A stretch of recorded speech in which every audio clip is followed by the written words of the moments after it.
All right. Good morning, good afternoon, and good evening, wherever you might be. It's Friday night at 7:30, and the Widiots are in action. I am CMC. That fellow over there, either dabbing or trying to choke himself out, Yeah. is MCKD.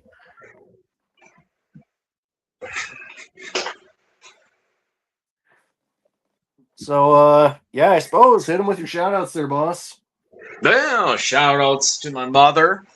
I'm assuming she'll be here or is not, she's here already. Shout out to the ones that make you smile. Shout out to all my fellow NFL draft pundits. Out there doing their thing right now. The Packers just made their selection. We'll get into that in just a second. And shout out to anyone out there just doing their thing and surviving and trying the best that they can. And shout out to my Kendall crew. I'll be seeing you here in a couple of weeks. We got a gun raffle to go to, and we better fucking win. Okay, it's been half a decade since I've even pulled a door prize out of there, and I'm not happy about it. Pat McAfee's announcing the Colts selection right now. But other than that, shout out to everybody who's going to watch us here. I don't know where anybody is, but you know your names. Where you at, people? And so that's about it for me. And yeah, what do you got, Corey? All right. Well, clearly, shout out to everybody that's here, including Mama Deal, who did just check in. Shout out to everybody out there that might be struggling, might be trying to get their life back together. We're not going to go overboard and present that we have a cure for your blindness, if you will, but spend an hour or two with us and take a little mental vacation and see if we can make you smile there. And you know what? Just shout out everybody out there doing what it is that needs to be done. We're getting into the busy season for me. MCKD never has a busy season, so we have nothing to worry about there. Nope. But yeah, I guess right out of the gates, right off the top, we got to get into this absolutely dreadfully disappointing draft class. Before we get started on that, though, just a couple notes off the rip here.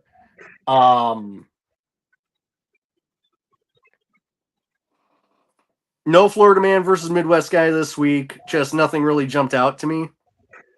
So we'll give that a go next week. We do have some taste tests lined up here for you guys. We do have an interesting story coming out of Wisconsin that just broke yesterday down in Iowa County. We do have more spooky time, and I do have a couple things to get into there. Kev, if you want to just pull up phantomsandmonsters.com, it's literally the first story. So, because it just dropped today. So that's going to be fresh, hot off the presses.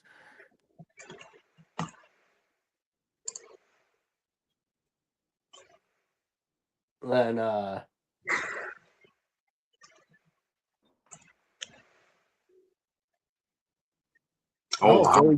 Philly just picked a tight end. Oh, damn. He's gone. Son of a bitch. Yep, Eli Stowers. Fuck. Philly's doing it again. Yep, they're getting reloaded. But any hoozle. He's going to Florida next week, and he's going to try and make a headline at a truck stop. Just leave a blow-up doll behind. That'll be easy enough. Oh, God, yeah. I hope it is. Yeah, I can't wait for that one. And, blow-up dolls are plentiful down there. So, Dear God. Yeah, so those just tuning in now, the Packers took a cornerback out of South Carolina, Brandon Cisse. He was mocked late first round, early second for most of what I saw during the process. So they got him at a good value. we'll see if he pans out. Clearly a position of need for your lovely Packers. Clearly. Oh, naturally. Still looking for answers out there. I mean, But even though we don't have Florida Man versus Midwest guy for you, we do have plenty of spooky shit, plenty of taste tests, 2 Mount Rushmores that are going to be quite enjoyable, I think. And, just right out of the gates here, we're going to get into the draft. We're going to talk about the first round, actually, because I think that's, there were some surprises for sure. Timeout, Corey. We have a trade. The New England Patriots have traded up from 60, whatever it was, to 55. We've got 3 minutes and 20 seconds on the clock. Continue your story. All right. Well, to the surprise of absolutely no one, Fernando Mendoza went first to the Raiders. Like I was telling Kevin before we went on air, Mendoza is basically Tim Tebow if Tim Tebow was actually a proficient quarterback. So hopefully he will do well for the Raiders. I mean, I don't really know what they have. I don't know what they have for a receiver core, but I know that they got, they got Alshon Jeanty or whatever his name is. Or Ashton Jeanty. Ashton, that's it. I knew it was some after the Millennium name. I think their number one wideout is Jacoby Myers still. I don't think he moved on. So their wideout, they could use a flushing there, but yeah, for sure. They just drafted a safety in the second round who's supposed to be pretty good, but it'll be interesting. It's all a growing process when you're that fucking terrible. Right. I mean, there were some definitely interesting picks in the top 10. I mean, I know next to nothing about David Bailey, who went to the Jets, I think. Is that it? Yeah, he went to the Jets. I mean, poor bastard's going to go and end his career with the Jets, but it is what it is. But the Jets are playing for next year. They've got 3 first-rounders next year. They're going to get whatever quarterback they want because they've got a lot of ammunition. They actually had 3 first-rounders this year, too. So they're loading. They're loading up. Yeah.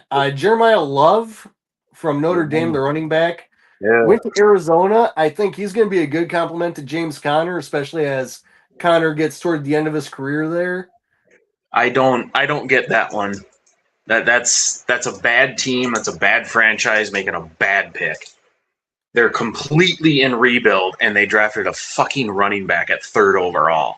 How stupid! You got to remember, it's a LaFleur that's a coach.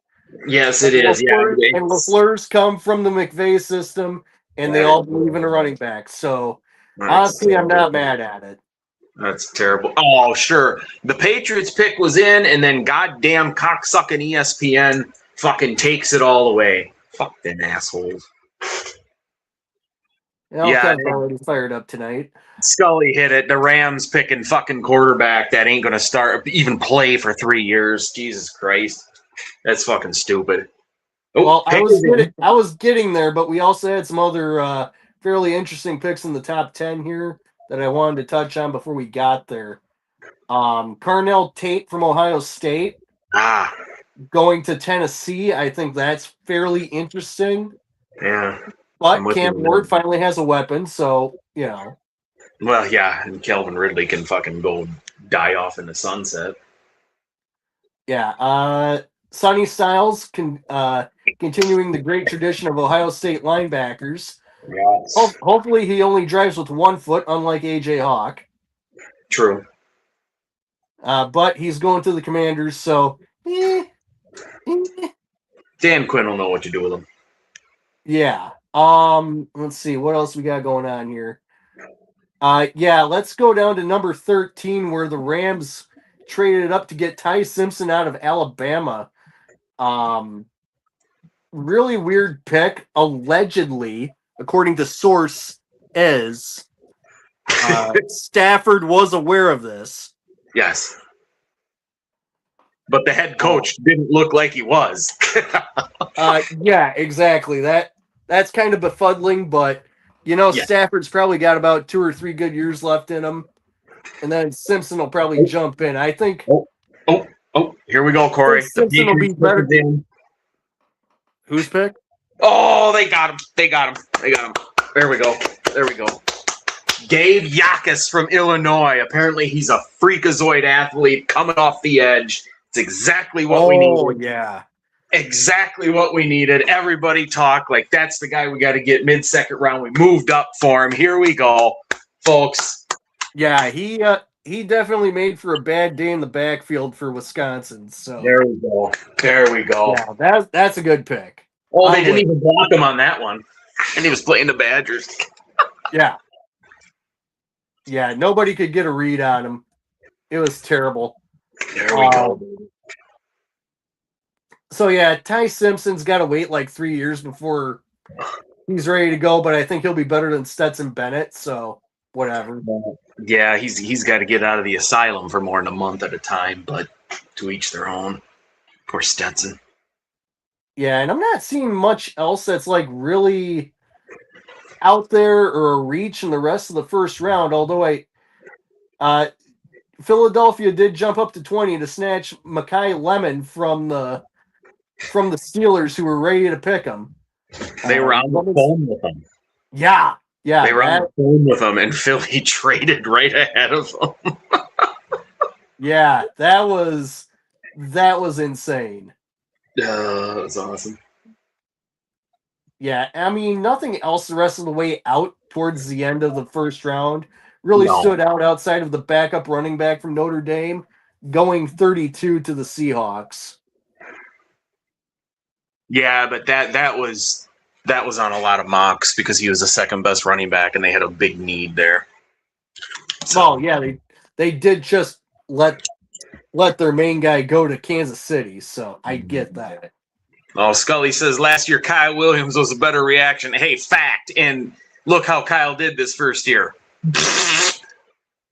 I mean, granted, he had to sit behind some people, but guess what? We got the helmet from Green Bay, and allegedly we're going to fucking probably give up a second rounder for A.J. Brown, so Kyle Williams ain't making it up any depth chart, which is fine and dandy, but, we're going to have, five deep at wideout, which is it's okay because one of them's probably going to tweak a wrist somewhere along the lines, and God only knows. But yeah, Kyle Williams is just who in the fuck. I wish we had better results. I would put like his first year at a incomplete because he just simply wasn't on the field, But Gabe Yakus on edge, he going to be on the field. Our first rounder what's his nuts? Caleb Lomu, offensive tackle. I like it because we're investing in a position that is of need, and it's most important if you want to get to the Super Bowl and win. We've got a line. Morgan Moses is about 107 years old. So we'll figure that out. Plus, last year was the first year he played all 17 games or whatever in 6 years, whatever it was. He's always, again, tweaking a wrist or whatever. But I'm not going to get angry if our first-round picks are offensive linemen. It's the least sexiest thing to do, but it wins championships, so we'll take it. It gives us flexibility. But, yeah, I mean, just looking at this, overall, there's no real wow picks. There's no real wow athletes coming out. I mean, Eli Stowers is going to be a stud for Philly, but yeah, it's just nothing out here that's really moving the needle.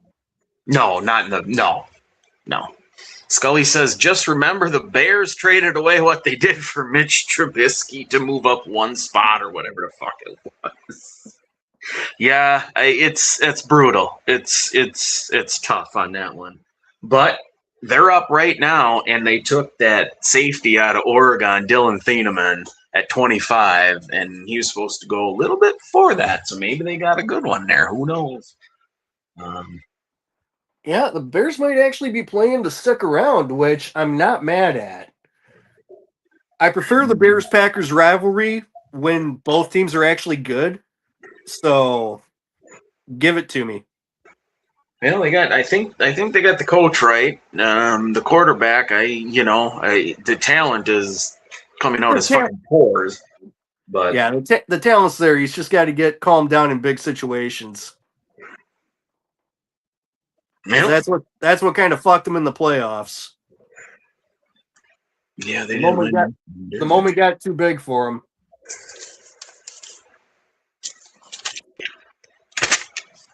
All right, what's And next? I think any Bears fan would admit that too. Well, we don't have any of those around. Those poor people. Yeah, they're just happy they got wins over Green Bay this year. So, let them have their Super Bowl, I guess. But we did have a pretty interesting story come out of Iowa County down there in southern Wisconsin. Somebody not far from an elementary school down that way spotted what appeared to be a rather large snake dead on the side of the road and called the sheriff's office. And that was yesterday. Well, today, the owner of the snake found dead has reached out to the sheriff's office. So we coming to us from our friends at WMTV 15 in Madison. After a snake was found dead on the side of the road in Iowa County, the sheriff's office said the snake's owner has reached out to their agency. The Iowa County Sheriff's Office said the snake was found along County Highway Z, north of Hillside School. We do have a lot of snakes in the area, Sheriff Peterson said, but when we got pictures of how large it was, we knew it wasn't just a snake that's normally living here. That's because it was a fucking python. It was a Burmese python. They scooped it up in a bobcat bucket, like Scully said there. Iowa County officials believe the snake had a medical emergency at a veterinary clinic and died. Sheriff Michael Peterson said the snake was supposed to be buried, but was instead put on the side of the rural road. By who? That appears to be a mystery. I mean, if it was at the vet, had a medical emergency, you'd think it was the owner. And then the sheriff's saying, oh, it was supposed to be buried. So again, who told him that? And then why would the owner be like, yeah, I was supposed to bury it, but then he'll admit that he just threw it on the side of the road? I don't think it was necessarily him that did it. I think it was the veterinary clinic, and they're trying to fade the heat. Oh, wow. Yeah. So Sheriff Peterson said Iowa County Sheriff's Office staff will reach back out to the owner. The agency will also get help from the Iowa County District Attorney's Office. For Officials said the snake was not native to Wisconsin. Well, no shit. And they believed it was being kept in captivity before it was abandoned. Yeah, I don't know why we need to get the DA's office involved. Just give it back to the fucking owner. Tell him to dig a hole and get out of here. You know, like, what are we going to refer charges to that he's going to have to go through a court system and pay $100 fine for? What a waste of time. Illegal dumping would be the most likely thing there. They'll charge him with 6 different things. It'll make news for 5 minutes, and again, $100 fine. See you later, bye. Yeah, so that was a pretty massive mystery that people were really speculating on when the sheriff's office posted about that. Some had thought it had escaped from its enclosure and decided to have a kangaroo run of its own, but it was not as hardy as the kangaroo. Yeah, I don't know how the pythons do in the cold-ish. It wasn't really cold then, but... No, I mean, this was only about a day or two ago, so I mean, it did get kind of cold, but nothing crazy. No. Yeah, Scully's got it right. Seeing the size of it, vet probably said, fuck it, I'm out. Well, we had one in town. The vet had a huge cage with a big old python in it for years and years and years. And it was bigger than that one on the road. Gigantic fucking thing. Yeah, I think that one from Iowa County, I think that might have been maybe 10, maybe 12 feet. Like, standard sheriff's office vehicle is what? 8 foot? Bumper to bumper? Give or take, yeah, 10, yeah. Yeah, it was only a little bit bigger than the squad car, so I mean, definitely a big boy, but absolutely not a baby.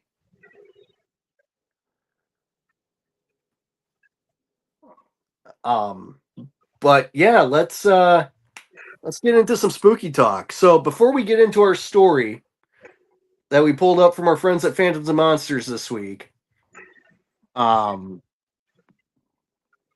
we did have an event at OBI last weekend with the Mad City Ghostbusters. Oh, hold on.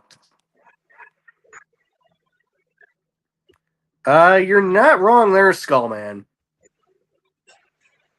Coyotes, bobcats, bear be coming wandering through, fucking wolves.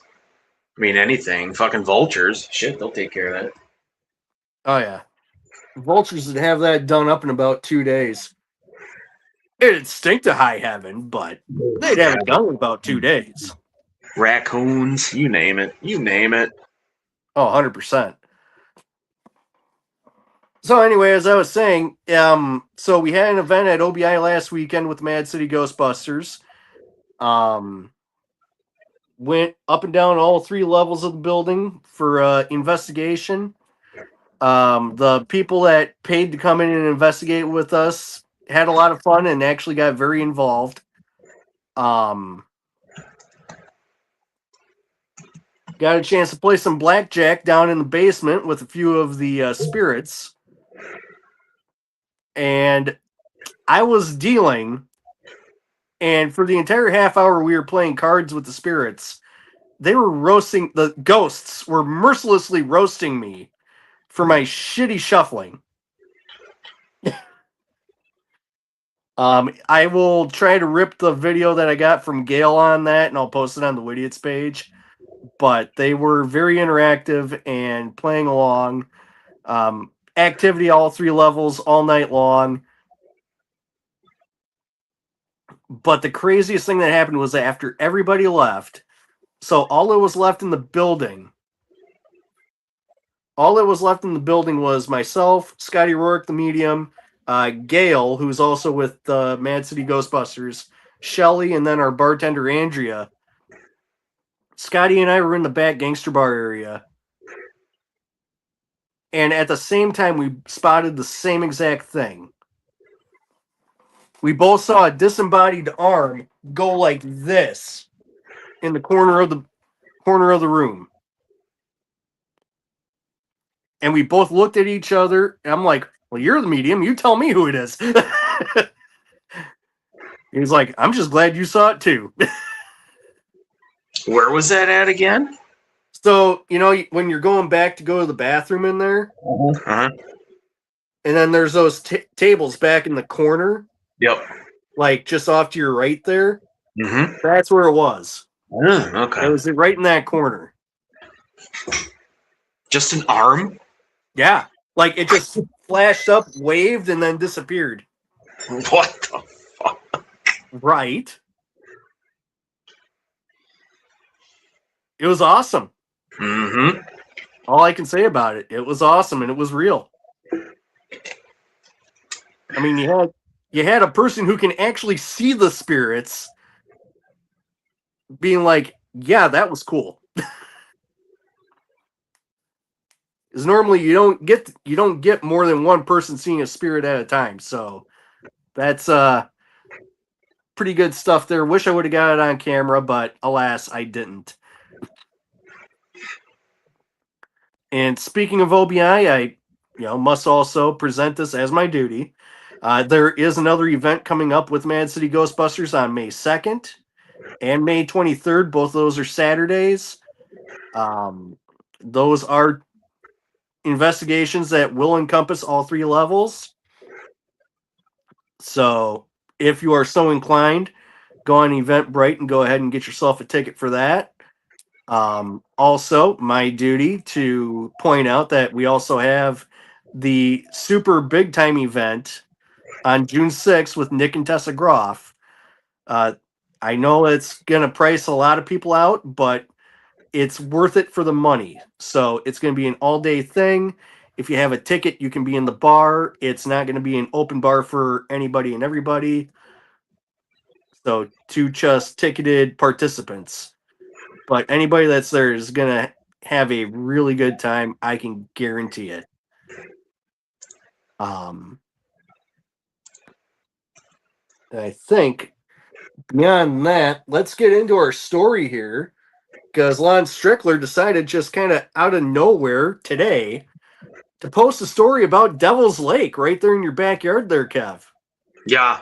Yeah, I just throw rocks in it all the time. Yep, backyard, for sure. Yeah, it's just right fucking there, dude. Mm-hmm. All right. Oh, if I can just get this thing to cooperate with me.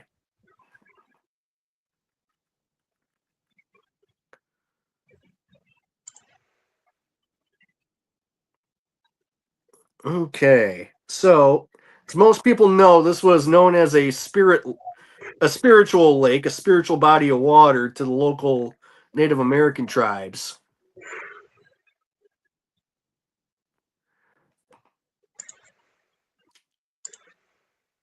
Actually, not a terrible idea, but be a lot of moving parts. I'd have to see if that would even work. But solid idea.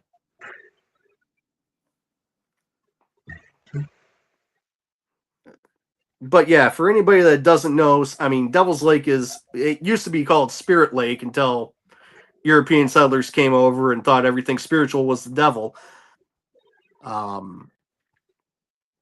But there's been a lot of weird shit that's been seen there, you know. It's been associated with burial mounds, phantom canoes, shadowy camp intrusions, and stories of something allegedly large moving beneath the surface. That lake ain't that damn deep. So I don't think there's a sea monster there. However, plenty of folklore and phenomena. So let's get into it.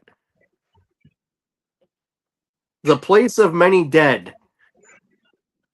Devil's Lake sits beneath steep ancient bluffs near Baraboo, Wisconsin. That's right, bluffs, not fucking mountains. You idiots that come up here and try to like fucking go around and bounce around in the old Badger ammunition plant. They're bluffs, not fucking mountains. Okay. Sorry about that. Those urban explorers just like irk me. New Wisconsin mountains.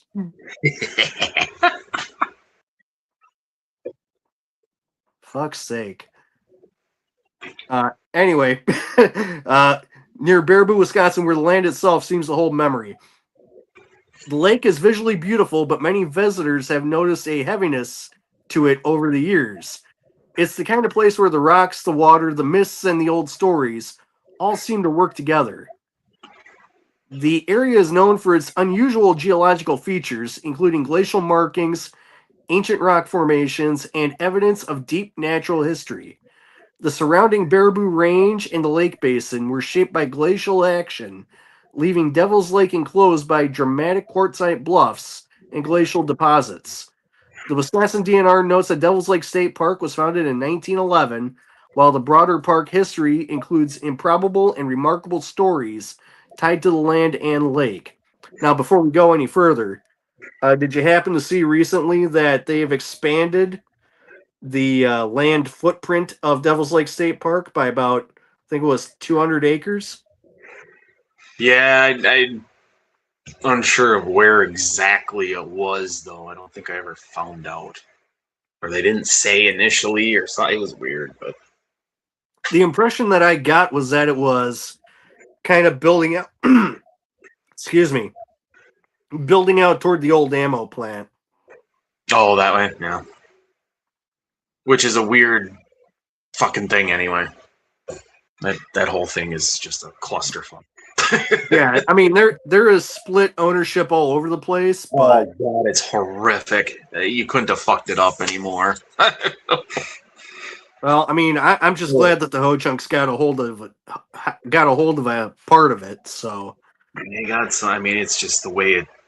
It's just a big clusterfuck. That's all it is. yeah, well, I mean that's what the ammo plant was. It was just a giant clusterfuck. Yeah, but at least there was only one entity that owned it, not like three like there is now. You gotta. It's like a jigsaw puzzle out there trying to figure out where you're supposed to be. Right. Ay. Okay, so the geology is only the surface layer. Within Devil's Lake State Park are important effigy mounds, including animal-shaped forms traditionally identified as bear, lynx, and bird figures. These mounds are sacred indigenous burial and ceremonial places, and modern park sources emphasize that they hold deep cultural and spiritual importance for the Ho-Chunk community and other culturally associated native nations. Visitors are, of course, urged not to walk on them and to treat them with reverence. You wouldn't step on somebody's coffin, you ain't going to step on a mound. That's just something you don't do. The sacred context is crucial. Devil's Lake was never just a scenic lake. Long before it became a state park, it was a spiritually charged landscape. Older accounts say that the lake was known to the native peoples as Spirit Lake, Mystery Lake, Sacred Lake, or Bad Spirit Lake, depending on the source and translation. Some modern summaries identify Ho-Chunk and Nakota traditions associated with the area, with the name itself evoking awe, danger, and sacred power. One of the most persistent legends involves a great aquatic creature said to have lived in the lake. In one version, a native chief led a party of young warriors across the lake at night. Under the moonlight, something rose from the water. Tentacles reportedly broke the surface, overturned the canoe, and dragged the men beneath the cold, dark water. According to the tradition, their screams carried back to shore, and the people who witnessed the attack believe that something monstrous occupied the lake. Another legend tells of a great drought. As the water level dropped, the lake was said to divide into two smaller pools, separated by a strip of exposed mud. One morning, the people saw an enormous fish-like creature stranded between the waters. It was described as having a broad body, long neck, and a small head. It thrashed and struggled for days before finally freeing itself and slipping back into the deeper water. Again, where the fuck's the deeper water? The lake's 10 feet deep. No. If that. The description has led later writers and cryptid researchers to compare the creature to a plesiosaur-like animal, while others have suggested something more octopus-like, serpentine, or spiritually symbolic. The source material provided for this report also preserves both versions, including the drought account, the tentacled lake monster tradition, and the idea that Devil's Lake may have been viewed as a place where dangerous water beings had to be respected or appeased. The lake monster tradition did not end with the old stories. The supplied research notes also referred to an 1889 lake monster report, and later local folklore includes mysterious wakes on the lake, a ghostly canoe seen in cold mist, and shadowy presences moving around tents in the summer of 1970. In those 1970 reports, campers allegedly complained about dark somethings prowling near their campsites, while natural resource personnel reportedly stated that bears were not known in that immediate area. Well, I mean, if it was the DNR saying that there's no bears there, it's like them saying that cougars don't exist in the state of Wisconsin and that they're large house cats. Yep. Come on. There's also the strange regional overlays. Nearby Baraboo, only a few miles north of Devil's Lake, has its own unusual reputation, including stories from the 1970s involving giant ghost elephants or mastodon-like apparitions. The Devil's Lake area also appears in modern discussions of paranormal tourism and regional folklore as a place more associated with hairy creatures, strange sounds, words are hard, lake monsters, and elusive presences than with standard ghost stories alone. The Phantom Canoe legend is especially interesting. Modern Devil's Lake folklore sources describe an apparition of a Native American figure in a ghostly canoe seen moving across the lake at night. While details are sparse, the image fits the larger pattern of the lake as a place where water, death, memory, and older spiritual narratives remain intertwined. There are also more grounded but still curious historical reports. A 1901 newspaper account mentioned a man who claimed to have seen an alligator in Devil's Lake, adding yet another aquatic anomaly to the site's already crowded folklore profile. That's a tongue twister. Do not say it more than twice. Taken together, Devil's Lake presents a rare concentration of themes: ancient sacred landscape, burial mounds, glacial isolation, cold deep water, drowning legends, phantom craft, aquatic monsters, shadowy campsite intrusions, and regional high strangeness. Whether these stories represent literal creatures, folklore shaped by danger and death, intergenerational memory, or something more elusive, the location has earned its reputation as the place of many dead. And oh wow, they got some pictures here that allegedly show a sea creature, but the images are small and kind of blurry, so they probably won't translate well to me showing you on screen. No, the one looks like a log in a shallow Yeah, portion of the lake, and the other one is just something making yeah, foam. It could be fucking a carp for all we know. right. Yeah, I mean, and to be fair, there really is a lot of weird shit that happens there. So it's not to say that these reports are not without merit. I think they absolutely have merit. There was a few years ago where there were some strange white creatures along the North Shore. Um, Honestly, could be anything. CBA could be anything. Yeah, I don't know. I never heard of anything, living as close as I do. I never heard of anything other than like the Native American aspect and spiritualism. I never heard any of this stuff. I mean, to be fair, it probably holds more weight than the Highway 12 hitchhiker. Oh man, I drove that so many times at night, but not once did I ever see that sumbitch. Damn. Not once. Yeah, I feel like we could almost do an episode just debunking certain local legends, because I could pull a couple up where the geography is just absolutely wrong and stupid. There's one that allegedly happened up by Linden Station back in the 30s where none of it fit.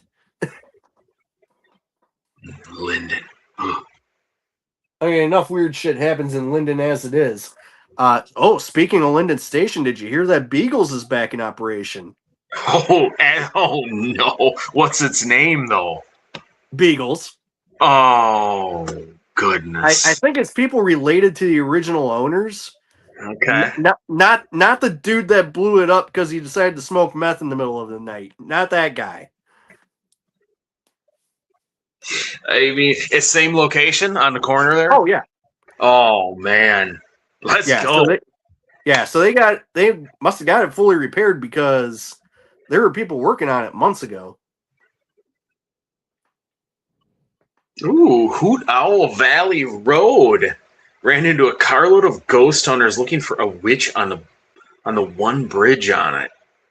Boy, I've never heard of it. I know where Hoot Owl Valley is. It's right outside Baraboo. My buddy goes hunting. There's some That's public interesting. land out there. Huh. Now, that's interesting. One bridge. That wouldn't be hard to find. Never Yeah. heard of that Hmm. one. Let me Google that. We might have to do some digging. Let's see.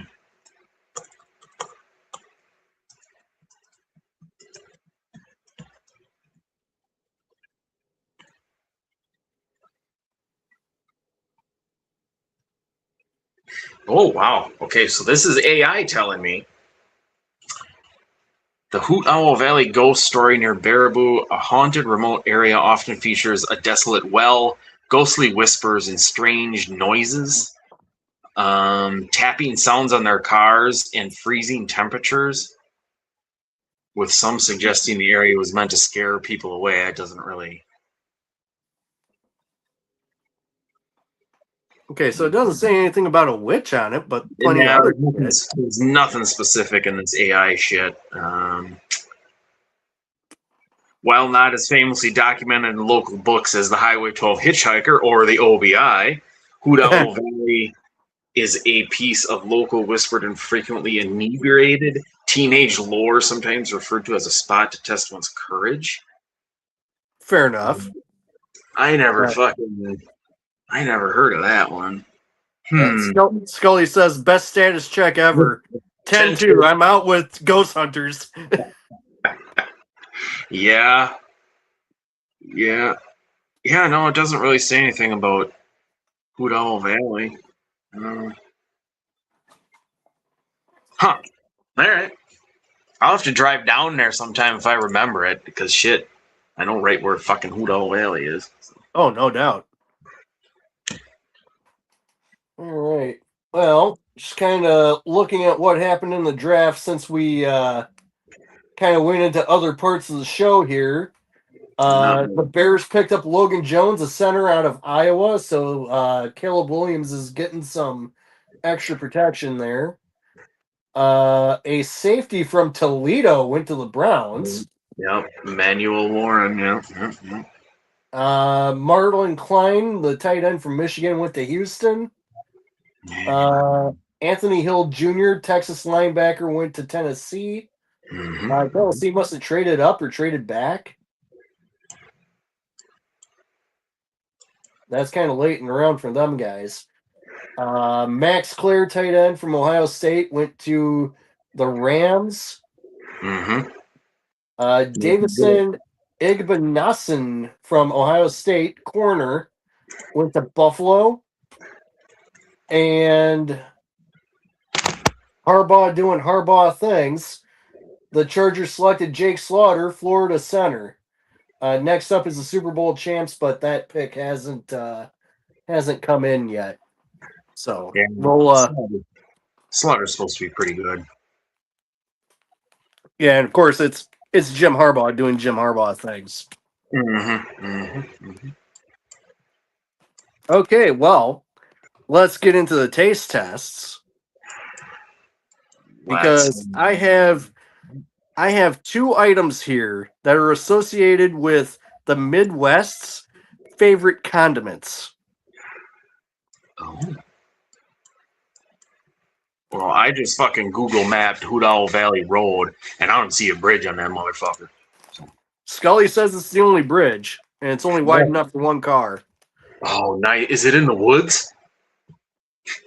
I saw a narrowness going down into that little piece of woods along there, and there wasn't a lot of woods that came up right to the road. One way to find out. If I had to guess, I'd say that's probably it. Crosses a tiny creek. It's probably in the woods there. Called it. Yep. Okay, so what I got here, I know I've done ketchup chips on the show before, but these are international ones, Heinz ketchup flavored. And the one that everybody's waiting for. I have a bunch of shitty sodas in this mini fridge of mine.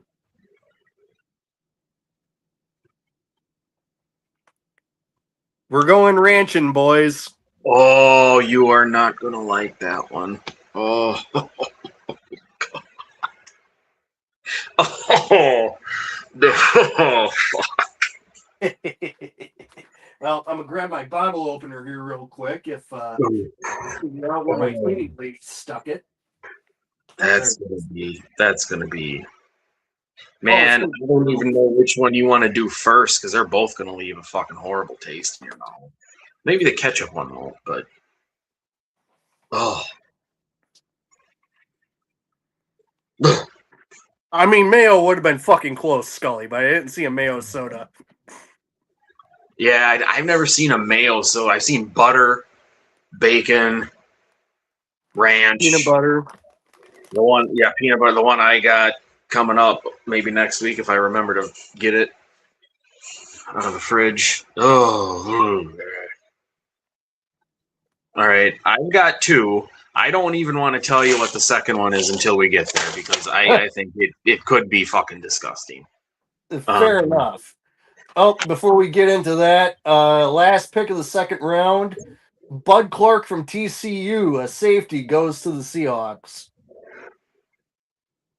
Yeah, sounds like he'll be an all-pro next year. I mean, with a name like Bud Clark, you got to be good. I can only hope. You got to be. Oh, we got all kinds of bullshit happening in the third round here. Cardinals are coming up first. Looks like Bears have an extra draft pick. Green Bay doesn't pick until pick 20, which is number 84. The Vikings have sent their Pro Bowl linebacker Jonathan Greenard to the Eagles in exchange for a third round tonight, number 98 overall, and a third round next year. Holy shit. Yeah, oh shit. All right. Well, that's something. Anyways. Oh, man. My boy Jennings Dunker, offensive lineman from Iowa, still on the clock. Great mullet. Great fucking mullet. Yes, sir. God. Oh, that's a beauty, too. My God. Epic.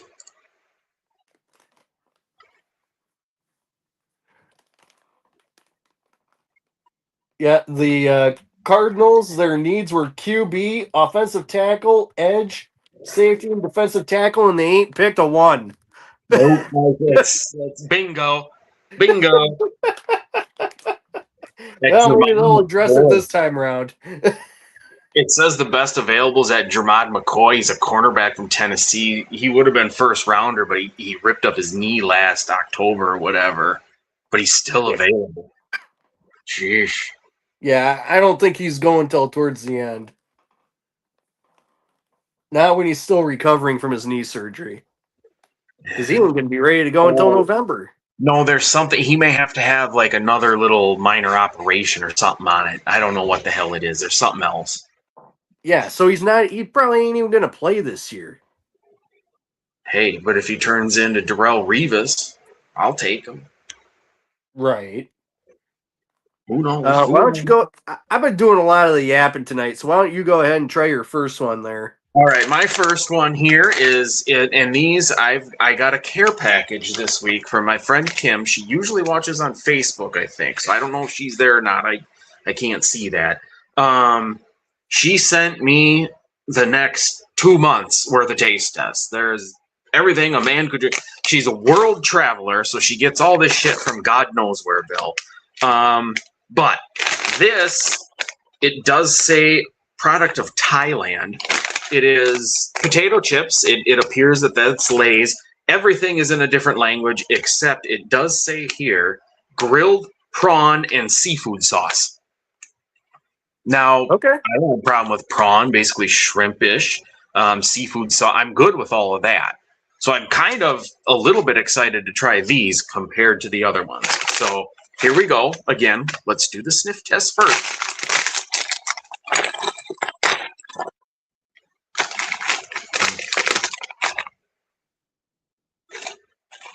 I mean, it smells like you'd probably think grilled prawn and seafood sauce bag of chips would smell like. It's not terrible, not great. A little bit like a wet sock, but you threw it in the microwave for like a minute. It just like a funky warm smell. What if the seafood sauce is whale semen? Well, bottoms up. Uh-oh. It could be whale semen. I'm saying good. A little extra salty? Now, these are the rigid ones, which is good. That's what I like, but this is not good. No. The thing is, there's no flavor. It tastes like there's not enough flavor on it. The flavoring goes away right away. Once you bite like twice into it, it feels like you're just having like a regular wavy lay. Unfortunately, I'm gonna have to give these about a 3. I can't go any higher with them. Fair enough. Well, I'm going to dip into what I suspect to be the better of the two things here. I'm going to get after the ketchup chips.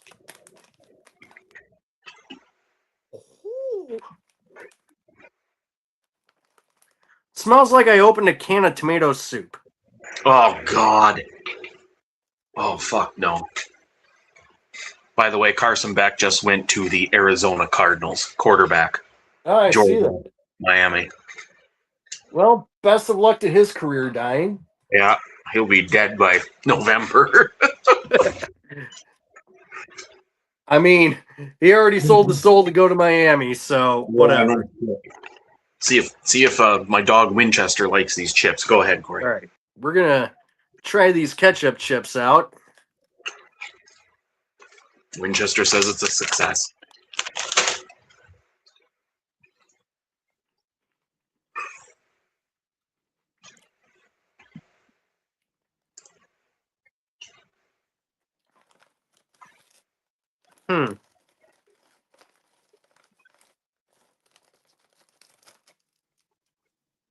I gotta do another one.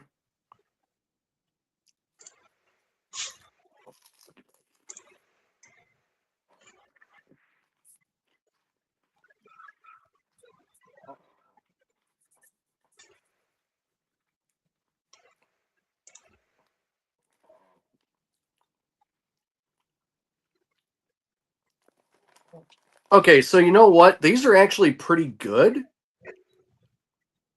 but I think they were mislabeled. These should have been Campbell's Tomato Soup potato chips. Oh.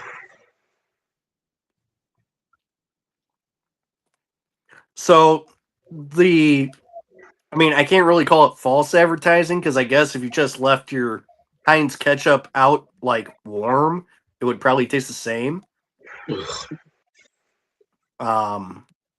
It does lose a couple points for being misidentified in my eyes. But not the worst thing I put in my mouth. So, catchphrase for anybody playing bingo out there.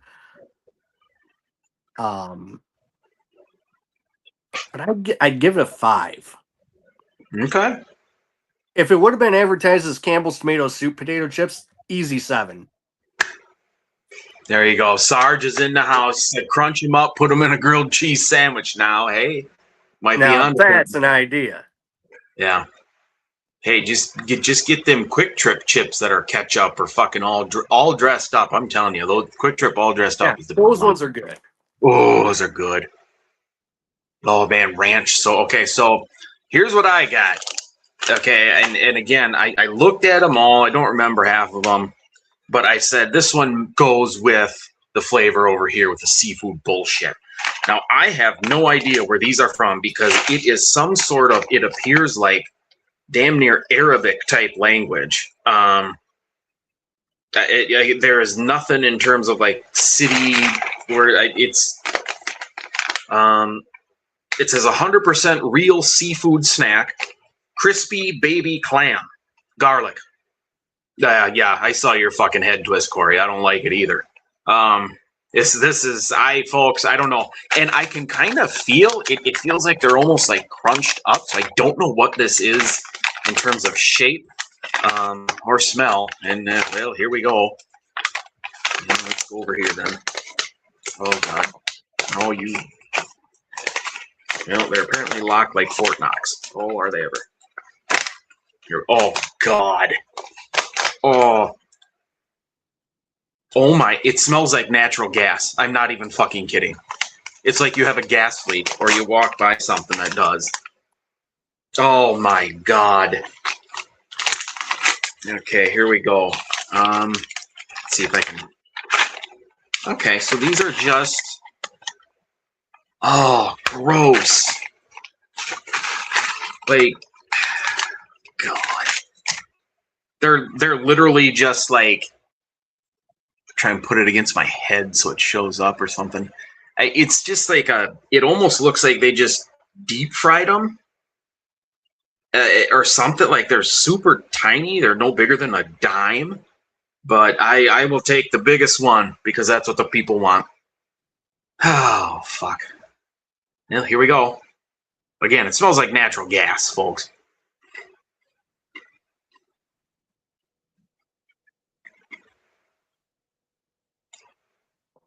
Oh, that I don't believe that's good. Oh God, that's terrible. Oh my God. I have one more. Is there a freeze dried clam? I don't even know.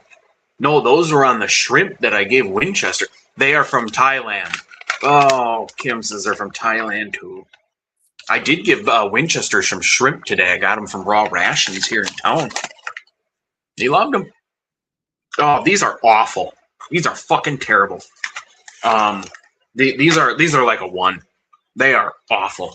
They are damn near the consistency when you bite into them is just like the crickets and shit that I ate. It's just like that, and the flavor does not help it.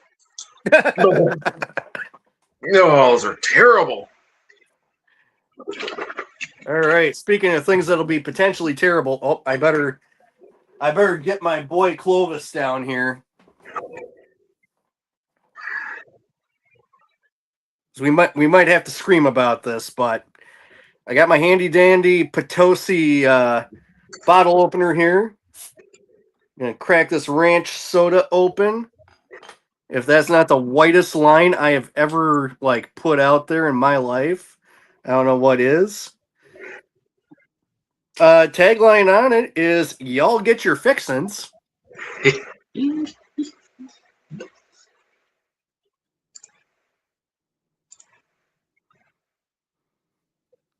Oh.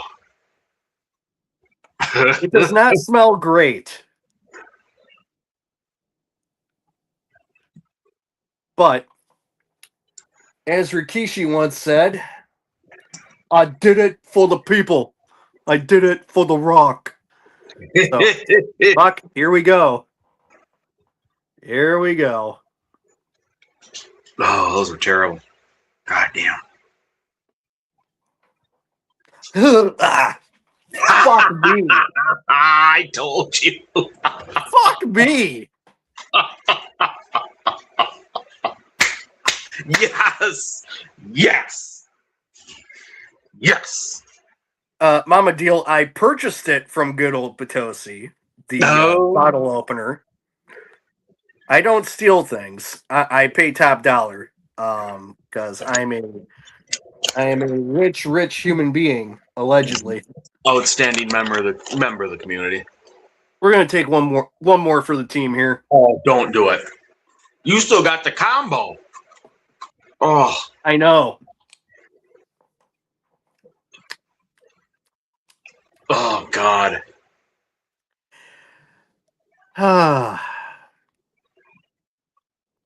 You ever have that one night where you got really, really, really drunk and you don't remember what you ate the day previous? And you wake up the next morning hungover as fuck and you yak up the contents of the last 36 hours of meals. This kind of tasted like that. This may be the worst thing I've had in my mouth.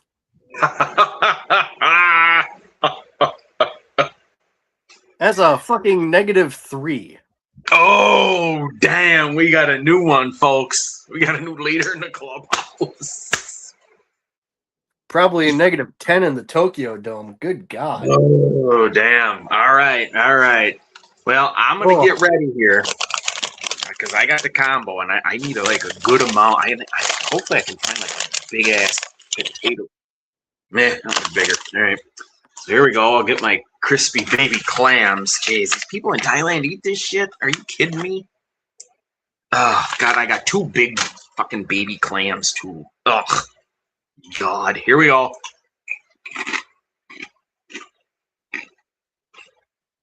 Oh, You know, Scully's right. This does look kind of like Mike's Hard Lemonade. oh. Man, I wish I had a Mike's Hard Lemonade right now to wash down this shit. Oh my god. To be fair, oh no, I don't need to be fair on that. So I was at like a what, a 3 and a 1 or whatever that fucking baby clam. I'll give it right in the middle of 2. It doesn't really help. It's a little bit better than just the baby clam, but I mean, the prawn and secret whale semen sauce chips, they're way better than the baby clam. So I don't know what that fucking even means, but overall, I'll give it a 2. Oh, God. All right. Well, folks, welcome to the shit show. Damn. Yes. Yes.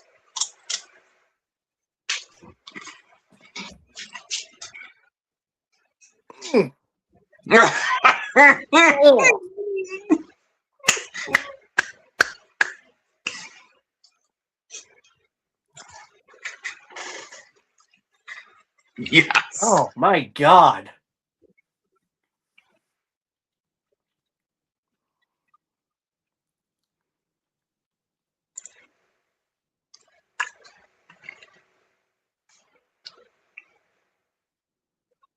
Well, the ketchup chips are ruined for me now.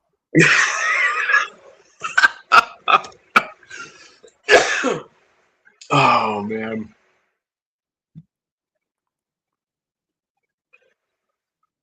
Ugh. -5 for the combo. Oh my god. Yes. I damn near expired and vomited at the same time. That's what we're going for. We need the pukage. My god.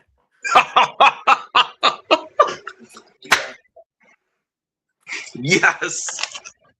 Now, I don't normally do this shit on camera like Kevin does all the time, but yeah, Whoa. I need a palate cleanser. Diboja. And Beth ain't even here. Unbelievable. Whew, all right. I'm gonna go get rid of this. I'm gonna go get rid of this bullshit. Like, entertain the people for a minute. Yeah, I mean, that's a solid idea. I mean, you know, the grilled prawn and seafood, you could probably eat a bag, but I don't know if you'd want to buy another one. But still, I can't get it more than 3. Kim, I don't know where you found them goddamn things from. Don't ever send me them fucking baby clam things again. Jesus Christ. Miserable. I mean, Stolly, you definitely, Pepto's probably a good case for us every Friday night. Just swig a little back, you know. Man, the Bears took another tight end. What in the fuck is going on? They got fucking 2 good ones now. Ben Johnson. Oh, boy. Oh, man. Eagles took a monster tackle out of Miami, so they're just getting better and better. See, smart teams do smart things in the draft. Oh, man. Folks, let me tell you. Do you think Corey's pooping? Do you think? I mean, he's brushing his teeth. Yeah, he could be. I'd guess more. He's probably letting one go. He's probably pooping. I don't even know. I mean, his poor insides just ruined. Okay, I did not brush my teeth. Well, I said that you were pooping. And in the meantime, the Bears drafted another fucking tight end who's supposed to be pretty good. So what do? You know? All right. Well, I mean, fair play to them. Yeah, they got 3 now. He's hanging out with Ralph. Oh God. Oh. I told you that ranch soda was not gonna be good, Corey. Oh. Just as advertised. And there are worse ones out there. Oh, I saw grass. I saw dirt. Dirt is not great. The grass one is better than that. The buffalo wing soda one is horrendously awful. Guess what I'm doing next week? If you want to drink one of the worst that I've ever had, it's called Cock and Bull. It's a ginger beer or something like that. Oh yeah, That is fucking terrible. Oh my God, is that awful? Anyway, we survived, folks. You know, I don't know how. Barely. I don't know how long. You know, holy fuck. barely. I mean, I just had to take a pull off of a fucking bottle of Beam to get the flavor out. Poor guy. The poor guy. And that was more than a shot, so I'm probably going to feel that a little bit later, but whatever. Sarge, I'm with you, man. We do need some Doritos with that ranch. It's good to see Ugh. Doritos is out with that barbecue. They got that barbecue Dorito is a good chip. That's a solid chip. Oh, for sure. Yeah. Okay, so let's get Clovis back into action here. I'm gonna take another swig on my Athletic Light, which will cleanse the palate. Speaking of things that are terrible, our first Mount Rushmore of the night: worst pro wrestling themes. Oh man. I'm thankful for YouTube because when I typed that in, so many people had done lists, and so between the ones I looked at and they actually, because the videos actually played some of them. Oh yeah. So at least I could hear them and kind of remember, like, oh yeah, that one was rough. But I got a list and I got a couple left over. So shall we? Oh, dude, you're just like you're becoming Max Headroom right now. Like you're Yeah, something's going on. yeah, you're cutting out over there. Oh, that's fucking weird. All right, we're back, I think. No, not quite. Yeah, we're good to go there. Phone's got internet. You guys hear me or no?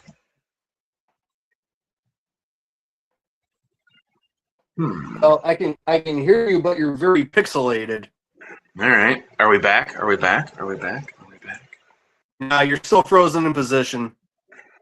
Corey is getting digitized. We're having internet connection somewhere along the line. Okay, you're back. I'm Yep. doing fine on my end. You're like able to like see Yep. me and shit. Okay, we're good. We're back. You're All up to date. You're up to date. All right, so unlike you, I did most of this list from memory because there's some shit going on. We still got some people saying that I'm frozen and I'm cutting out. Oh, your mom says we're good now. So you're back. All right. You're back. All right, cool. Anyway, I did this list entirely from memory.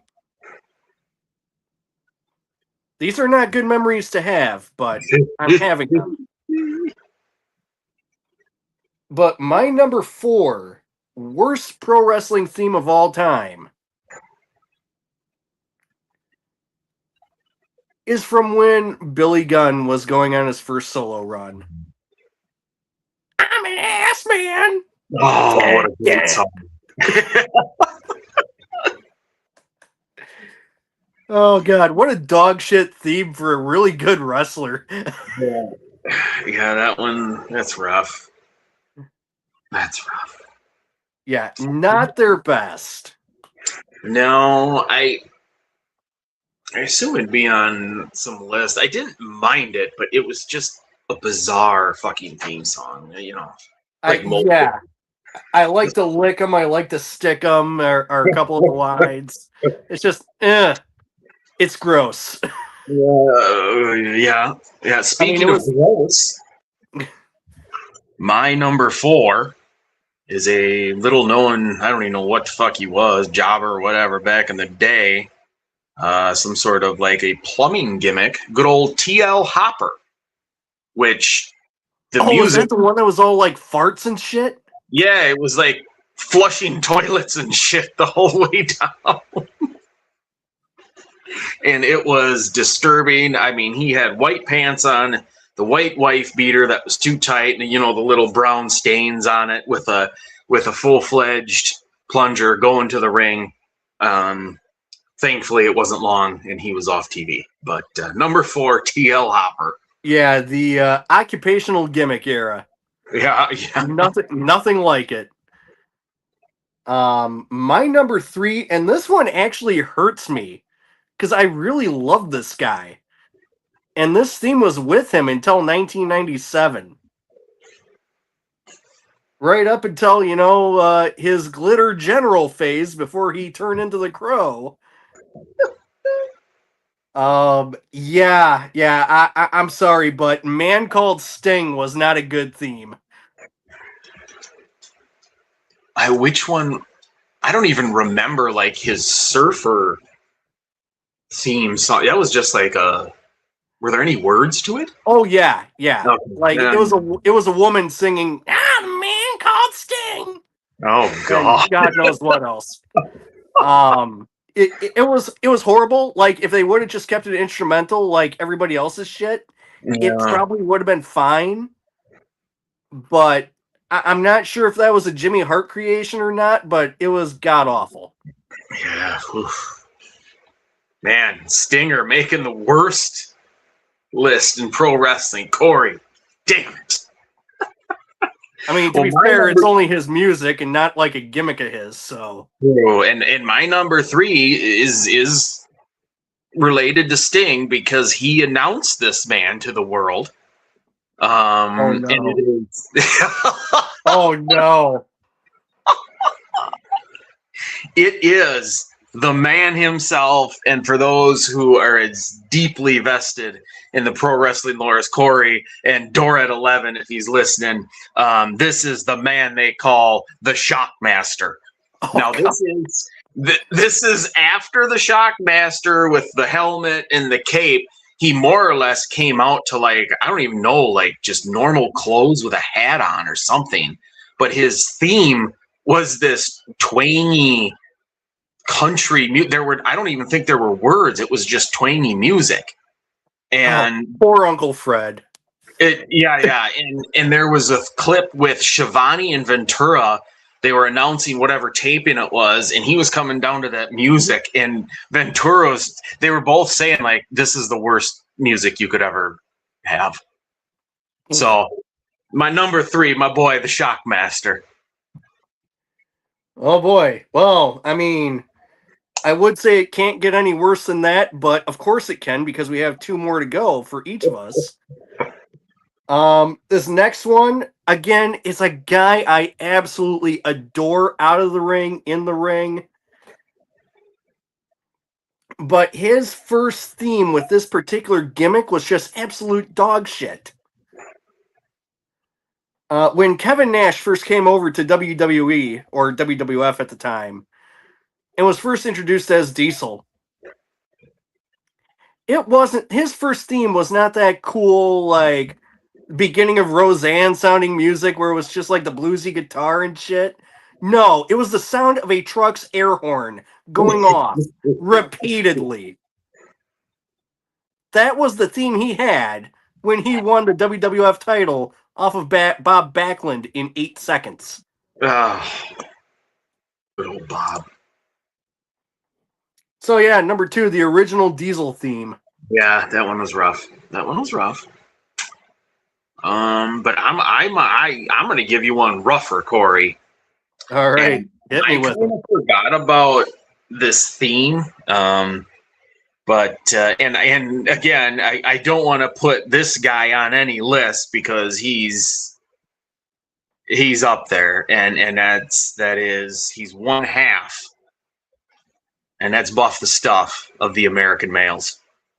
Oh no, The They had that American Males robotic, theme. yes, the robotic theme song that just said American males, American over and over and over again. Oh, shit. Oh, it was miserable. Great tag team. Love Buff. Scotty Riggs had a decent solo career, but Buff Bagel's the man. But yeah, that theme song is painful. When I watched that Yeah. clip, I'm like that is just the fact that it wasn't even, it was like auto tune before auto tune was a thing or what. It was just a robot voice going American males over and over and over again. Yeah, that one was terrible. Not gonna lie. My number one, and we reference this guy in conversation fairly often. He's gotten into some legal trouble recently, which not great. But my number one worst wrestling theme of all time, Duke the Dumpster Drose. It was the sounds of a garbage truck. That's right. Yeah.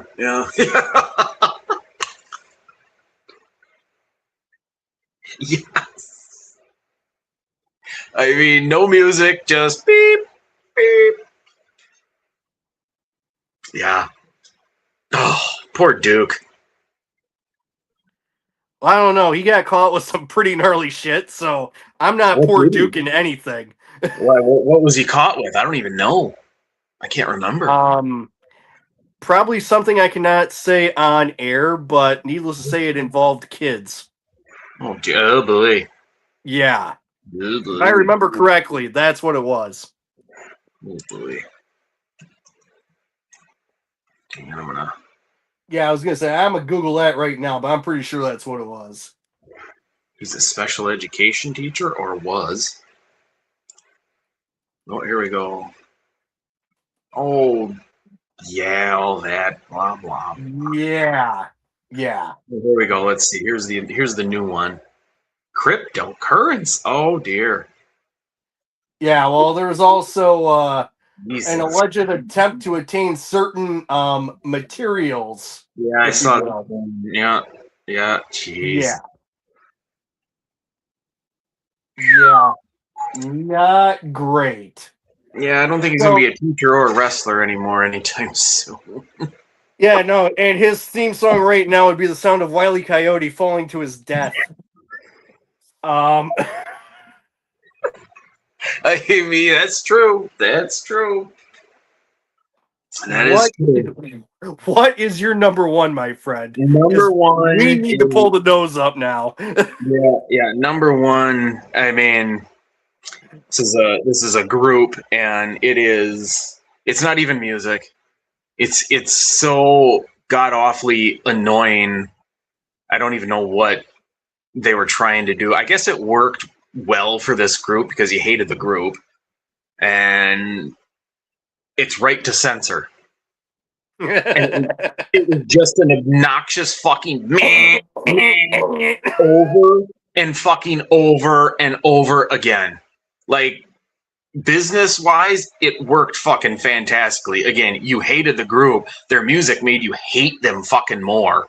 But that was fucking terrible to listen to. Even when you watch it on your TV, it seems like they would make your TV 10 numbers higher on the volume scale just when that fucking thing would come on. And I hate it. I can't stand it. Right to Censor, number one. Yeah, they are lucky that they did not add like actual theme music to WWF No Mercy, because Steven Richards was in the main storyline of that game because Big Show Paul White did not have a character in the game. So Steven Richards was in the Big Show role. And somehow became WWF champion for a minute. But anyway. Oh, good Lord. But yeah, thankfully that theme was not in that game. Yeah, I read something about that game. I don't know what the hell they were doing back then, but yeah, there were certain like rights that weren't signed over or something. And that's why Big Show couldn't get in until like WrestleMania 2000 or some shit. But I do have a couple of honorable mentions. The aforementioned Right to Censor and the aforementioned American Males. Yeah. Those are just garbage. Yeah, they're terrible. I've got the Booty Man from WCW. Oh God. Brutus the fucking Barber Beefcake. Yeah, it was Brutus back in God, was that was before 95. Yeah, before NWO, and just trying to. I mean, he changed characters like 3 times a year. So yeah, so it was. So before he jumped to WCW, he went from Brutus the fucking Barber Beefcake to the Zodiac. The Zodiac, the Man Without a Face, Fur Face. Good God. Back to Brutus.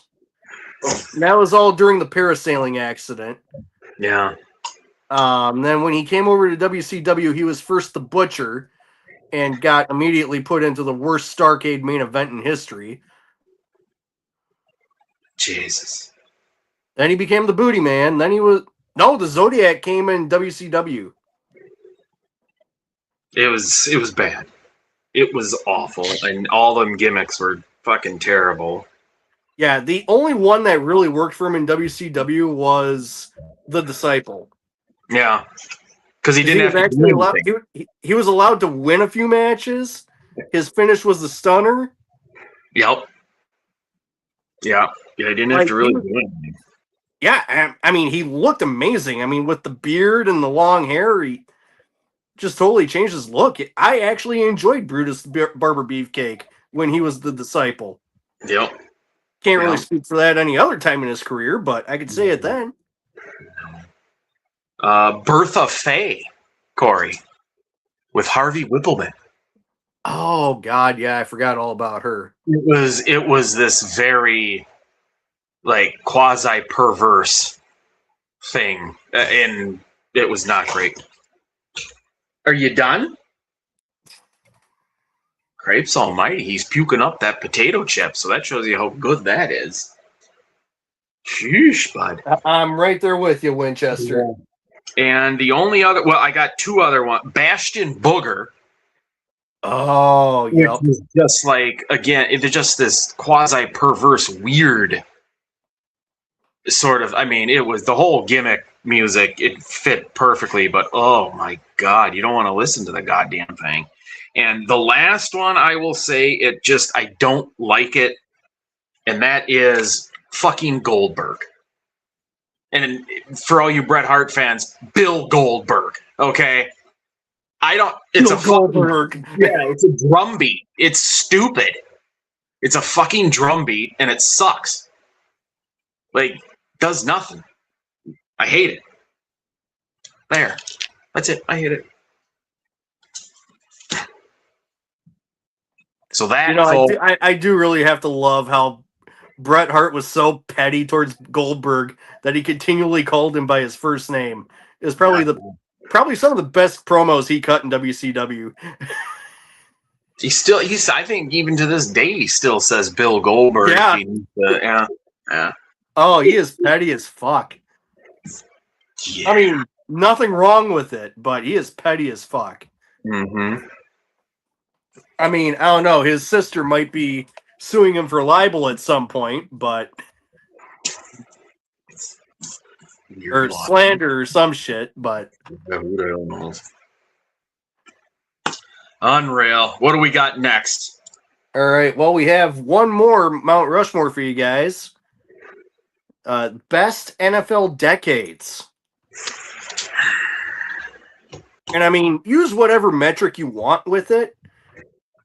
I know I went by historical significance, but, whatever you decide to go by is, valid as well.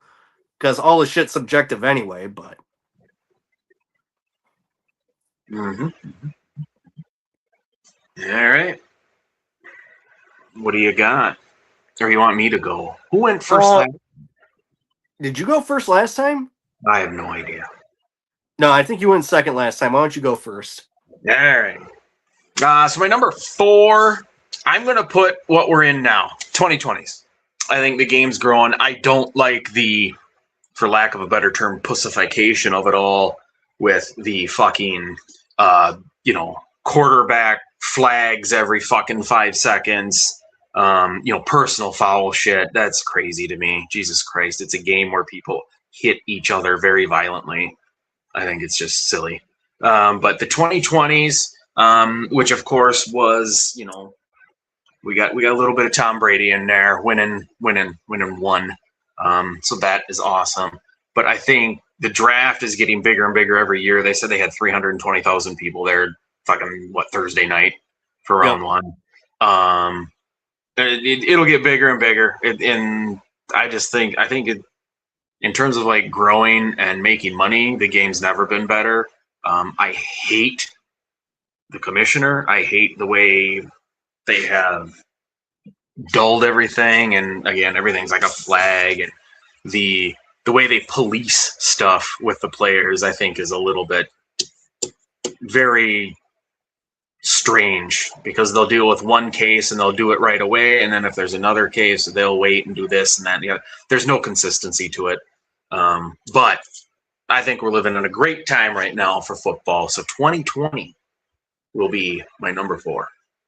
Yeah, and I mean, with the international expansion, the international games, the expansion of the draft to 3 days in different locations. I mean, being in Green Bay was an absolute gold mine for the NFL and for the city of Green Bay, really.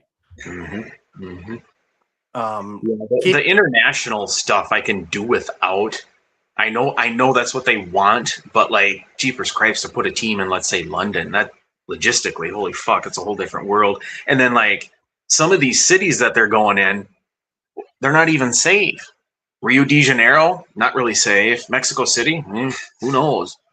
But hey, yeah, I think the Rio angle was maybe a little overblown. They were not in that particular part of the city. Logistically speaking,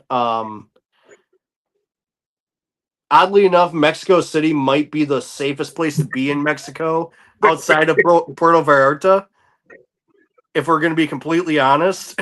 It could be. I mean, the 3 safest places are like Cabo, fucking Puerto Vallarta, and Mexico City. I mean, it gets kind of dodgy after that. And I've been there, so I know. But I would say for me, my number 4 would be the 90s. I mean, you had the true, like, Cowboys dynasty. You had the back end of the 49ers dynasty.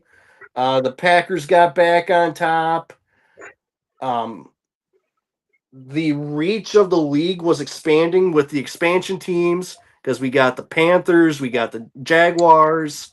The Texans were announced in the late 90s. It started in the early 2000s. The huge TV deals, like, you're going into, you're going on to Fox, you're going on to CBS. The Monday Night Football on ABC every week was a must-see game. Every week. Like, I don't recall a single shitty game on a Monday night throughout the course of the 90s. Ever. They were probably they're better than the Thursday night games we get now. Oh, 100%. Good God. But yeah, to me, I mean, of course, that was the formidable years that I was growing up in and watching the game. Of course, I was keenly aware of the 80s, because I distinctly remember Lindy Infante being the Packers coach, and their games were typically aired on ABC, so we had the ABC station out of Wausau up here. Oh. Yeah. WSAW? Yes, sir. Yep, Packer games are commonly on there.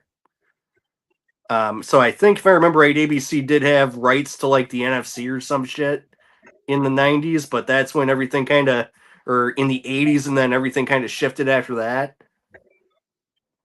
Yeah, But you used to be able to go, oh yeah, they're playing this team, so and or whatever, it's at home, so NFC Fox had it, and then AFC fucking CBS had it, and now fuck, who knows?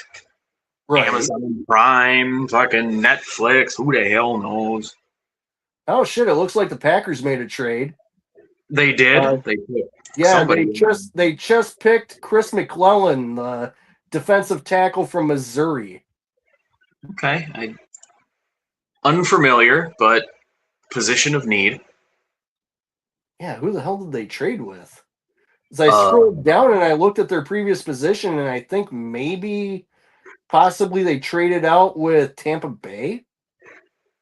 Could be. Usually it says, but it took it all away here. Let's see. Yeah, it doesn't. Well, that's weird. They took it away, bastards. Who knows? Okay, so I got my number 3. Yes, sir. Yes, sir. But I'm just moving up Oh, another they did trade with Tampa. Yep. Fucking Tampa. But I'm gonna say 2010s just because I'm still living with Tom Brady at that point. I mean, and it's just sheer and utter fucking annihilation and dominance for another decade. Couple, I don't know. Let's see, I don't know when the Super Bowl losses were, but they weren't great, of course, as anyone can attest when your team loses a Super Bowl.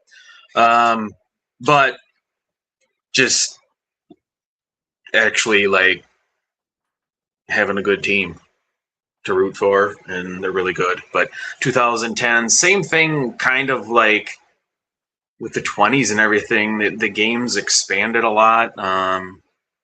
There's so much money in it now, though, that it kind of like is so meh. You know, I don't with the way that with the way the TVs go nowadays versus like how it was even back in 2010s. It was different, but we still had plenty of good teams. You know, the dynasty was the Patriots.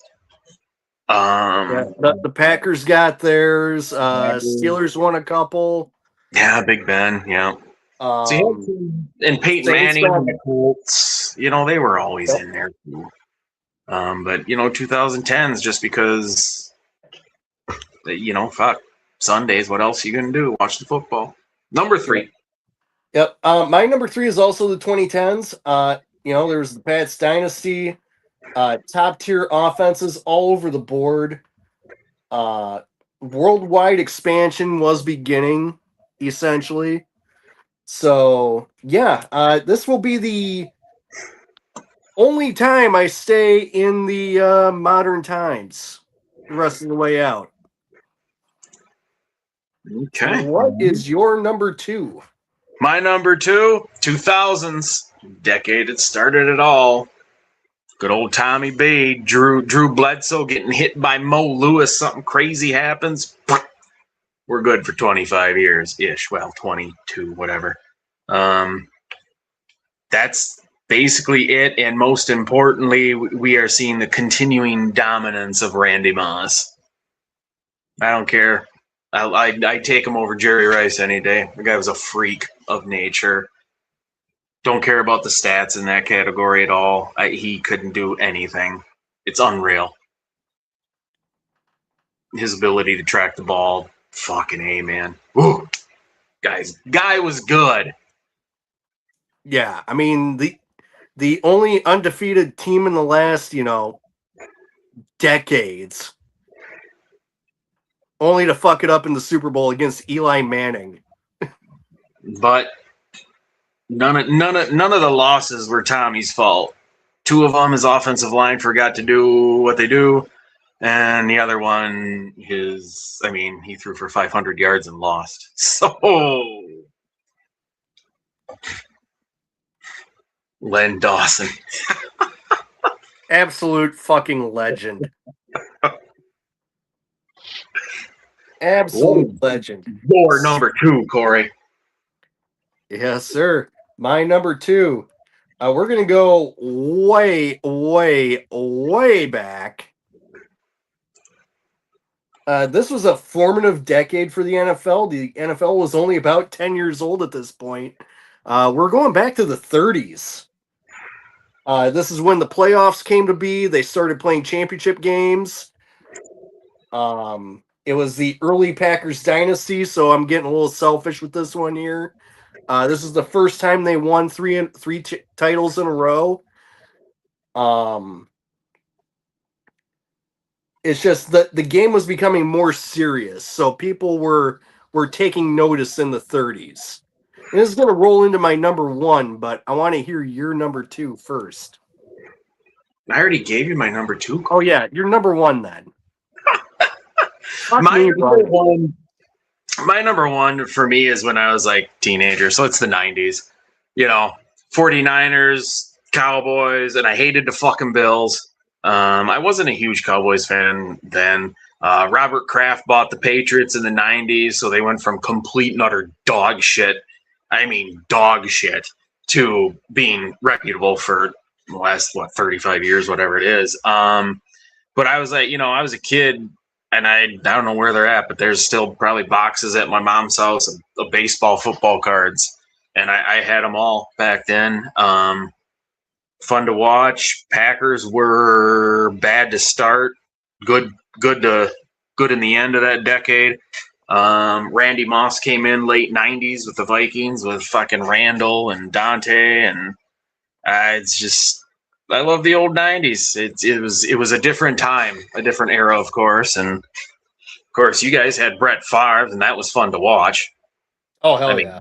Just throwing it all over the fucking place. But yeah, 90s. I like that. And free agency started as well in the 90s. Yep. The first big free agent poll, of course, was Reggie White to the Packers. Yep. Because he felt a calling from God. Absolutely. But yeah, 90s. I'd say the man upstairs was probably correct on that one. He was pretty correct on that one. That's for sure on that. Absolutely. None of that takes away from his earlier career in Philadelphia, but he brought home the bacon in Green Bay, so I'm with it. Mm-hmm. I mean, that was the last time that the Packers truly had a number one offense and a number one defense that went all the way and completed the deal, so don't complain about it. My number one, we're going to go back to a decade where the Packers actually really, really fucking sucked. But it was massive for the NFL. We're going to go back to the 1950s. So the NFL championship was on TV for the first time, 1958, which was in turn called the greatest game in history. It was between the Colts and the Giants, and the Colts won in overtime on a touchdown run by Alan Amici, who was a Wisconsin graduate. Yeah. So, just a generational decade for the league. That's when they bought up the old AAFC, so that's when the Browns joined the league, the Niners joined the league. The Colts got in. So, I mean, you're talking Johnny Unitas, you're talking Otto Graham, Jim Brown. Like, you're getting back in there to like top tier shit, especially for the time period. So, yeah, I would say the one that really got the ball rolling was the 1950s. As soon as the NFL got on TV, lights out. And it wasn't but 8 years later they started the Super Bowl ish. Yeah. 7. Yeah. Yes, sir. Yes, sir. There you have it, folks. Our decades of decadences, if you will, for the NFL. Do you have any honorable mentions? I don't. I would probably say the 60s just because of the invention of the Super Bowl. Not invention, but all that transitioning over there and doing all that. Got the Packers, of course, winning the first two, Vince Lombardi. 70s, you could go Dolphins with their stupid little undefeated horse shit. Steelers, of course, dominating that decade as well. What about you? Well, the '60s were definitely up there. I put them down. That entire decade was owned by the Packers. They won 5 championships during the decade, 3 in a row in the late '60s, which included the first 2 Super Bowls. Um, that was the decade of the Jets guarantee, where they That's won Super Bowl III, Joe Namath. which was a huge upset, probably the biggest upset in sports history up to that point. It was the tail end of the dominance by the Browns. The Eagles were really good. They had won a couple titles during that time. The Bears won a title in that time. That was the last decade that George Halas was the coach of the Bears. The '70s was definitely up there. I think the Steelers turning out to be good after 40 years of absolute dreck was great for the city of Pittsburgh, and they've been riding that high ever since. The Cowboys truly started their dynasty years in the '70s. The '80s were huge. I mean, people fell in love with Joe Montana, and Yeah, fucking Niners. yep, the Niners. The only thing that's really a strike against the '80s was that there were 2 strike-shortened years. Um, Although the Packers did make a playoffs in the '80s in a strike-shortened year Yeah. behind the arm of Lynn Dickey. Oh man, yes, absolutely. Then of course, Randy Wright was your quarterback for a while there too. Holy Yep. fuck. Before the Magic Man jumped in. Oh, the Magic Man. Good shit right there. But yeah, I would say that kind of rounds out my list, and that rounds out our Mount Rushmores for this week. We'll be, I think, getting into some more general topics for next week, as far as Mount Rushmores go.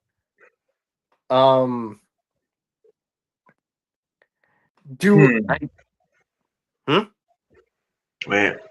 Oh no. What? The Magic Man got arrested? Yeah, he got in a fight in a bar in Eau Claire last year. Yeah, I can guess that booze was involved and someone was probably mouthing off to him. Oh yeah, somebody was cocking off to him. Yeah. On the one hand, I do kind of want to stick it out for the end of the third round, but they got like a stupid amount of extra picks at the end of the round.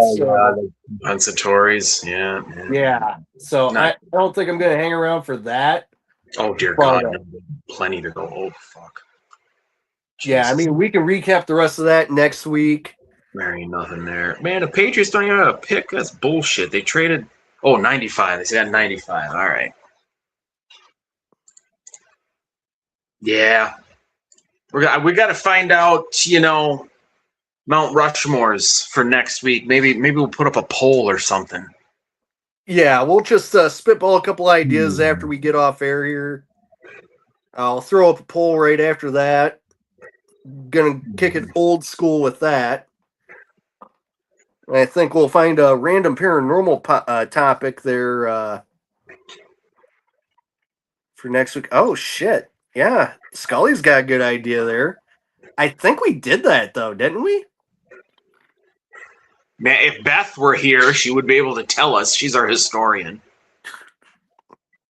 Yeah, I want to say we did cult classics like right around Halloween, but I think it was more horror themed. Yeah, was that? Yeah, you might have a point there. I think if we did overall cult classics, that might turn the corner a little bit on some different stuff. God. Yeah, fuck it. We'll do cult classic movies because I think we did cult classic horror last time. Okay. Right around Halloween. That does sound like it. I don't even know what is considered a cult classic anymore. Fuck. Porky's has to be on there. Yeah, you're looking at movies like Porky's, like Clerks, you know, Okay. stuff that probably shouldn't have made it, but did in later years. It's kind of what we're looking at here. Okay. Because Oh, like the common definition of a cult classic is something that absolutely failed in the box office, but then caught a following like years down the road. yeah. I mean, Killer Clowns from Outer Space. I mean, that'd be up there. Almost would have to be. Yeah, that's a hell of a good one there. Yeah, shit. Why don't I put that down? That'll be our Mount Rushmore for next week. Cult classic movies.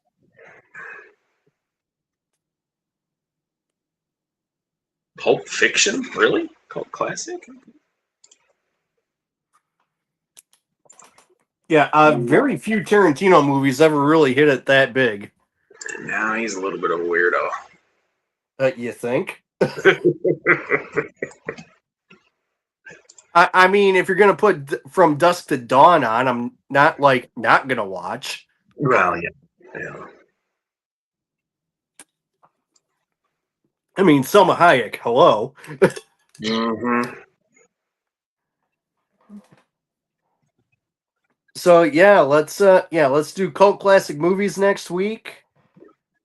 Showgirls? That's a cult classic. Yeah. Get old Elizabeth Berkley. Hey, Jesse Spano, going off on our own, creating a classic for sure. Well, it was a classic for certain reasons. Yeah, that's, yep. Shaun of the Dead. But yeah, so we'll do that. We'll Yeah, that's a good one too, Scully. The Michael Jackson. I actually thought of that this week. I actually was thinking of because I was watching like whatever video channel it is, and Black Cat by Janet Jackson came on, and that's my all-time fucking Janet song. Fucking I awesome. mean, Michael Jackson videos would be probably pretty good. Yeah, because I think we all kind of know him. Yeah. Why don't we give the people two next week and we'll just do that one. We're gonna give the people what they want. Now, the only question I have is, can we put Scream on that list because that's a duet with Janet? It counts. All right.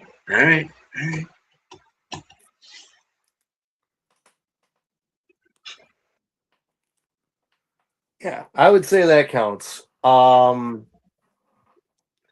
yeah, we'll do that. We'll do a recap on the draft if anything crazy comes up.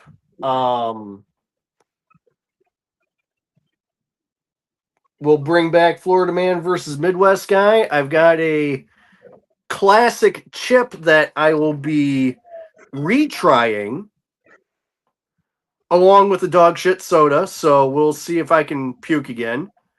Yes. Could it be worse than the ranch? I don't know.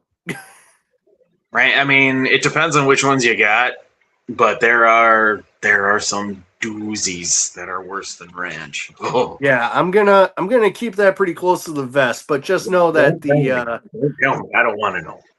the two remaining chips are ones I have tried before, so we're gonna see how they do with the sodas. So I mean, if you want to see me take another pull of bourbon out of nowhere, that's a good way to do it. Just gross me out. Yeah. But yeah, I think that's about all I got for that for next week. Midwest Guy versus Florida Man will come back. I'm sure somebody will do something stupid. So it's getting that time of year. The warmer it gets, the dumber people get up here, Corey. 100%.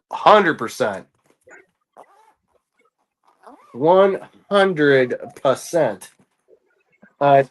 Then just one last thing before we get out of here. clearly neither one of us watched WrestleMania this last weekend. Oh fuck! I even forgot it happened. Exactly. Nothing great happened other than Brock Lesnar getting squashed in like 4 minutes by Oba Femi from NXT. So there's that. Brock Lesnar may now be retired because he took his boots off. Good. Yeah, nothing great came out of that. And today they started, WWE started releasing people. Saw that. Yeah, so Bray Wyatt's little brother got fired again, along with the rest of the Wyatt Six. So poor Eric Rowan got shit canned again. Again, yep. Good guy too, so that kind of sucks for him. Oh shit. Oh, Door at 11 jumped in. Holy shit. Door's here? Where? Yeah, we cannot kick out until he has spoken. Wrestling themes sponsored by Tinnitus. Sweet Lovin' Arms is his number 4. That's the Bertha Faye one. Yeah. Hail the mute button. His number 3 is All Grown Up by Stephanie McMahon. I don't remember that. That's her current theme. Oh God. Oh. Yep. His number 2 is American Males, As It Should Be. And his number 1 is Ass Man. Again, all hail the mute button. Yeah. Hail yeah. Jesus Christ, man. Now, man. Door at 11 coming in at the end, all grown up. I gotta hang on here. Yeah, you'll know it immediately.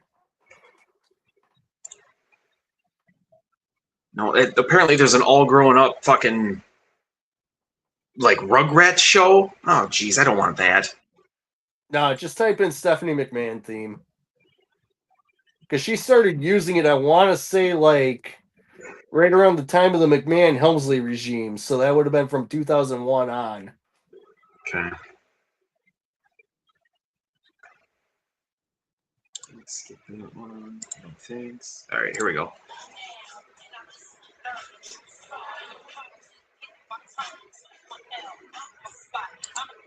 That's her theme song. Oh.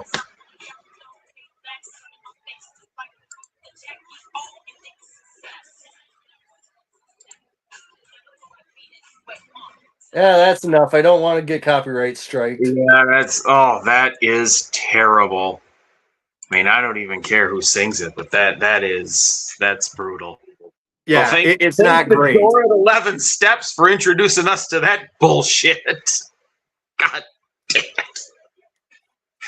Oh, it was circling the drain in my mind, but I was like, nah, there's worse out there. See, I hardly watch the fucking product. So, if she comes out the last 15 years, I don't even know what the fuck music she comes out to. Right. But yeah, so next week, folks, we're doing cult movies, cult, whatever, classic, whatever movies you want to call them. Cult classic. And Michael Jackson videos. Have your lists ready because we're going to be asking. 100%. Thanks to Door for introducing us to that again. Jesus. Fucking A, man. Why? Like, Door, I'll text you, but I gotta know, and you probably won't respond in time to make it on there, but like, did you even know the Shockmaster had a theme? I didn't even know until I like looked it up, and they had this little it was like a 2-minute section in this video about it. And I'm like, what is this? Because I didn't even know he like wrestled as the Shockmaster. I was assuming like mask on or whatnot. No, he came out in this fucking like normal, like everyday attire. And it was this twangy fucking cunt. It didn't even have words. It was awful. I felt so bad for the guy. And he comes out, they call him the Shockmaster, and he's like happy and joy. He's not even a heel. He's like, yeah, he wasn't even intended to be a heel. He was supposed to be a babyface. God. Oh, God. Because he was on Sting's team. Yeah, that's right. Oh, my God. That was terrible. But That man is a WWE Hall of Famer. Yes, sir. That's what we're talking about. Yeah, I mean, if you want to go back and have a laugh, watch that original segment of the Shockmaster being introduced. You'll hear two distinct voices. Flair going, "Oh God," Yup. and British Bulldog Davey Boy Smith going, "He fell on his arse." I've seen it. I've seen it plenty. Oh God, it is awesome. It is awesome to watch. And the best part was Ole Anderson just powering through on his intro. Like, fuck it, we're putting it on air. Yup. Fuck Just it. We'll do do it. it live. We'll do it live. All because some dickhead had to put in a 2x4 on the bottom of the wall after Fred had already busted through it once in pre-tape. Unreal. Oh man. Well, I suppose, man. I think that's about it. We've been here for 2 hours. Yep, the pick that the Packers gave up to the Buccaneers. Tampa Bay picked Georgia State wide receiver Ted Hurst. Well, I'm going to guess he's not going to be better than Mike Evans. So That would be my assumption. Ted Hurt. Why? I've never even heard of that fucking guy. I didn't even know Georgia State had a football team. Yeah, So. That's decent. I mean, maybe it's one of those where you go to school to figure out the cost of a catalytic converter. I mean, it could be. I don't know. That's just good Lord. It's like going to North Dakota State where you get to learn how to milk a cow with your left hand. Hey, 6'4", 206 though. I like my tall wideouts. Yeah, Okay. I mean that's solid. All right. Yeah. Oh, he was number 12 in his position. But God, And third he was a 70 overall rank, so he was picked like way after he should have been. They did kind of need a wideout because Evans left, but one way to find out. Sunday next fall. Yeah, apparently he's a yak master, so that works out. Now you got to have yak, you know. Boy, the Browns and nut. Jesus Christ, how many picks do they got? Holy fuck. Enough of them. Yeah, they got two. They drafted 2 wideouts with top 3 picks, and then the offensive lineman at 9. So they're doing things in Cleveland, Corey, but they still don't have a quarterback. So what do you do? Well, they just picked an offensive tackle. Yep. Austin Barber out of Florida. I like him. Steelers took a corner out of Georgia before that. Yeah. I mean, nothing real exciting here. I mean, nope. Usually the draft kind of loses its luster after the 3rd round, but yep. I mean, I think they lost their luster at the end of the 1st. Yeah, well, right now the biggest luster is finding out where that cornerback is going with the knee injury. He's still on the board. So. Oh, did that kid with the mullet finally go? No. Jennings Dunker? No.